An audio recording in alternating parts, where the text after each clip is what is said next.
Texas tornado with ferocious finishing instincts and a brutal penchant for the body. Errol Spence Jr. is a classy southpaw with a relentless drive to overcome the odds, no matter how great, both in and out of the ring. 1 minute remaining. Oh!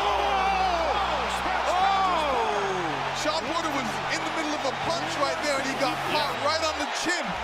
Spence pulled on the professional gloves in 2012, just months after reaching the quarterfinals of the Olympic Games in London. It was the final act of a successful amateur career that saw the Long Island native exert domestic dominance. And there it is. Vargas goes to the canvas. Knocked down for Spence here in round 2. 10 years later, with plenty of championship rounds under his belt, along with a hefty KO ratio and 3 of the 4 belts that matter, Spence is striving for greatness. So far, Carlos Ocampo said, I'm not going to go quietly into the gun.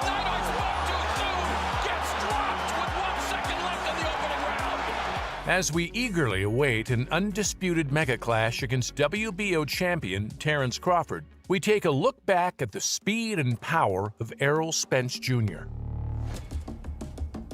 Just 2 months after annihilating Samuel Vargas, Spence was sporting a shiny 16-0 slate with 13 big KOs. Competing on the undercard of Sean Porter's clash with Adrian Broner, Errol was dealt Phil LaGreco as a short-notice opponent. Protect yourself at all times, obey my commands at all times. Gentlemen, let's do this. Defeated only once in 27 fights, LaGreco was a globe-trotting Canadian with a rugged reputation. Determined to make his time in the spotlight count, Spence tore into LaGreco, who quickly felt the effects of any lack of preparation. Digging those body shots in the first 2 rounds, he's really, making us believers tonight with those body shots. On balance, good leverage, great shots to the midsection. Yeah, that beginning to take its toll.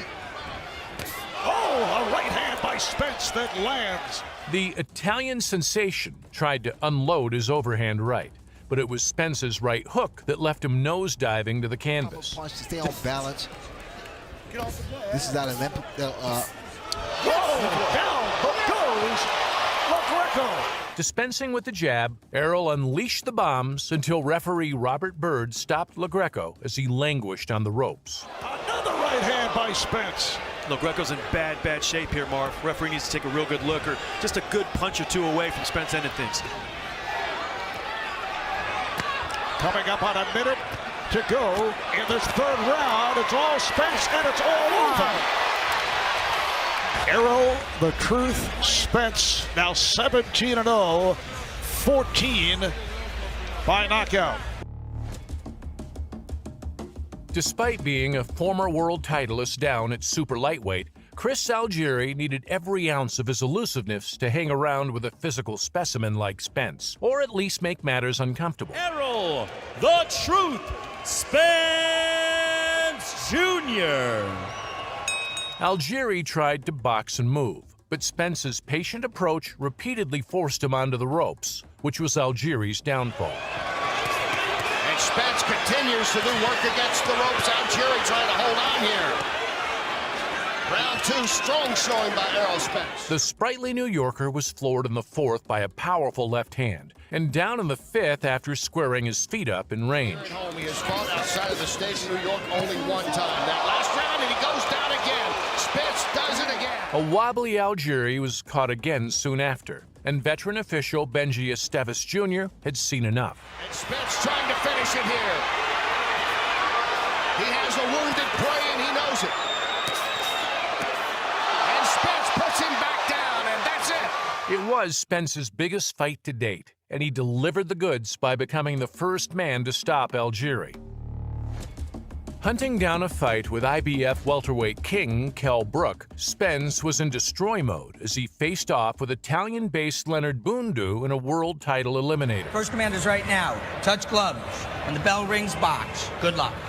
Stocky Bundu tried to fight fire with fire, launching hooks from his squat frame. But Spence's lauded body attacks took their toll, and the Sierra Leone campaigner found his back against the ropes more and more.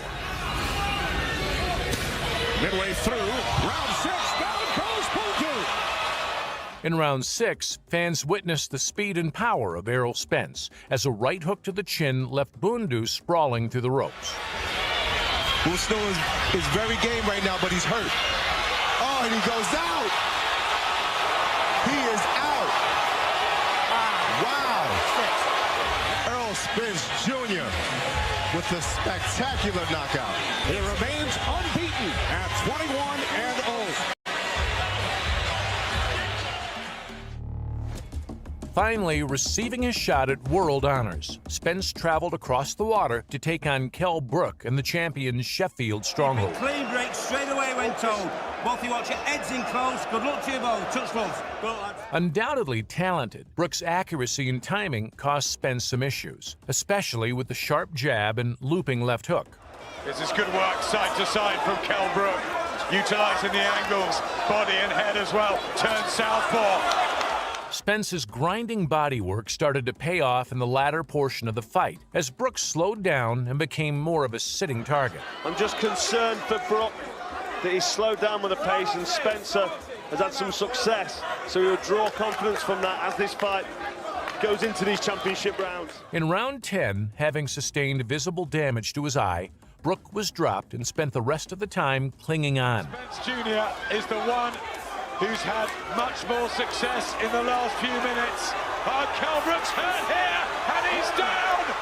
He made it to the 11th, but took a knee from the punishment and told the referee he couldn't see. Against Golovkin, the eye against Errol Spence, but he's gone down on one knee. I think he's going to sit it out. It is all over. After the bout, Spence revealed his desire to unify the titles and become undisputed welterweight king. Do you believe this is the start of a long reign at the top of the welterweight division? Definitely. The goal is to unify the titles. You know, I want to fight Keith Thurman next. You know, Manny Pacquiao next. I want to fight the champions, unify the division, become the undisputed welterweight champion of the world. A strong fighter, imbued with the grit and determination of a tough life, Lamont Peterson had ditched his WBA bauble in anticipation of a money shot at Spence. Obey my commands at all times. Protect yourself at all times. Touch gloves. Good luck. True to his character, Peterson dug deep and tried to use his experience to drag Spence into deep water. But the 28-year-old Texan was on another level. A lot on his defense as well. A nice left uppercut, right hand to the body, and left hand upstairs by Spence. And Spence tells us that killer instinct is instinctual, and he's putting pressure on Peterson here in round 2. Stunting Peterson's output, outworking him round after round, Havoc was felled in round 5 by a right hook and half-blocked left hand that sent Lamont slumping. You know, it's just Spence is the younger guy, more fresh, he's throwing more punches, he's a bigger guy. Oh. And there he drops Lamont Peterson in round 5 with a left hook. A difficult task was getting tougher by the minute as he took a shellacking in rounds 6 and 7. He keeps mixing it up with the jab, the straight left, the uppercuts, the body shots. With little chance of victory and eyes swelling shut, Peterson was saved by his trainer, Barry Hunter, before the 8th could begin. The fight has been stopped. Errol Spence Jr. records his 10th consecutive stoppage win, and he continues to impress. As a super fight with Terrence Crawford gathered pace, Errol Spence was presented with an opportunity to unify 2 portions of the welterweight silverware. A 2-time welterweight champion, Showtime's Sean Porter held the WBC version to Spence's IBF. Protect yourself at all times, fight hard, fight clean, good luck, Porter. Not always the most pleasing on the eye, Porter's physical strength and bull-rushing tactics made him a tough night's work for anyone, with only the better operators on the scene managing to master his style. Oh, big left by Porter. Big left hook right on the temple of Spence. He's landing the hard shots to the head right now. Porter's got the body shots, or Spence got the body shots, but Porter's landing the hard shots to the head. Errol Spence was given all he could handle for 12 rounds of action and needed his superior speed and power to see the bout through. Oh, good left hand by Errol Spence. He got a big reaction out of Sean Porter there. In round 11 of a highly intense battle, Errol caught Porter with a crushing flush left to the jaw that poked some daylight between the pair on the scorecards and eased Spence's path to a points win. 1 minute remaining and Spence! The final verdict was split, with one judge scoring it to Porter. He is now the WBC and the IBF welterweight unified champion of the world, Errol Spence Jr.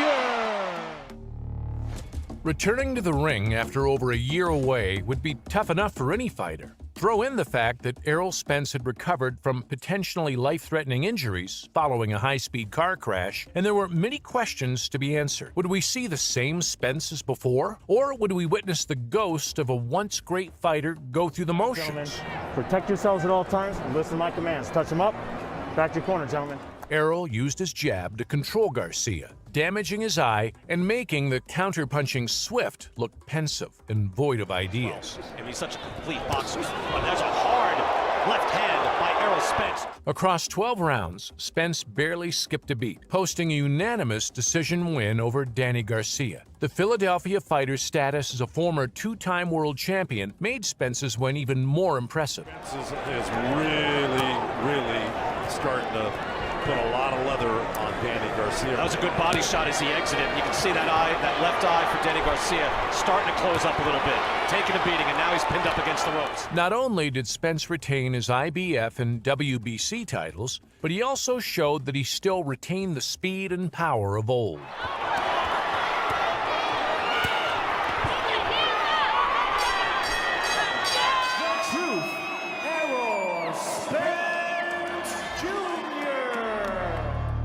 With a fight between Errol Spence Jr. and Manny Pacquiao signed and sealed for late August 2021, the prospect was instantly dashed when Spence suffered an eye injury and withdrew. Legendary Pacquiao instead faced Yordenis Ugas. The unheralded Cuban was exceptional and shockingly pushed an 8-division world champion into retirement. With Spence's injuries healed, a fight with a WBA super champion was a natural fit.